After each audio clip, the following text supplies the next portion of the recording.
Got to switch it over to boxing real quick. There for Brooklyn to the world. Spence and Thurman, they're right next to each other. From your point of view, what was that energy like? Was there tension? Did you? You're good at reading people. I saw, they were looking at each other. They always sizing each other up. Those two guys know that they're tops in that weight class, and they're gonna have to see each other very soon. It's a lot easier when you're on the outside of it. Don't feel that pressure. You can just analyze the pressure instead. You're not a part of that pressure. And that's basically what it was. I think both guys are chomping at the bit to get back in the ring. Both guys are feeling themselves as welterweight champions. But I think both guys also know that eventually they're going to be fighting, and the world is going to be waiting for them to fight.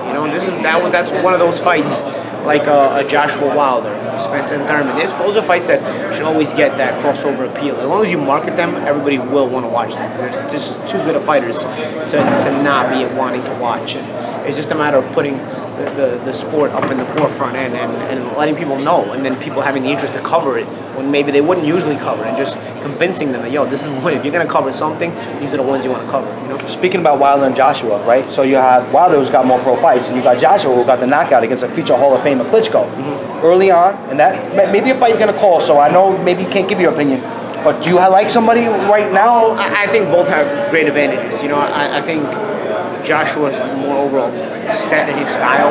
He's more calm and he's just more fundamentally sound, and I think that's a big advantage. But I also think the one thing Joshua is lacking falls right into Wilder's strengths, and that is Joshua doesn't really have a lot of head movement, and Wilder's best asset is his straight punches, his jab and his 1-2. So that if you're not a guy with good head movement, that 1-2 can really come down the middle and hurt you. And as a matter of fact, that's what hurt Joshua in the Klitschko fight. So I think you're looking at advantages for both guys in that fight and disadvantages for both guys in that fight. I think it's a fight everybody can really be excited about. Not only are they great fighters, but they're also fun personalities as well, and different personalities in a lot of ways. I don't see how you can go wrong with fights like that. Or like I said, Spence and Thurman, and even some other fights. Like tonight's fights, the junior middleweights. Before I go, because I gotta get to work.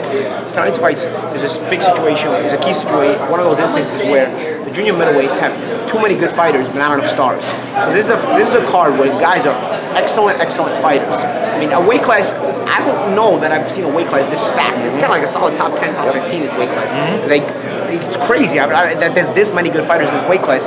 Even guys that you forget about are in this weight class, like Demetrius Andre and whatnot, so there's not enough stars here, but just because they're not stars doesn't mean they can't fight. This is a really, really good card, and sometimes star power it doesn't live up to the talent a fighter has. It doesn't mean he's not good just because you don't know about him, just because you don't hear enough about him. And tonight's fighters, a lot of them are a big example of that.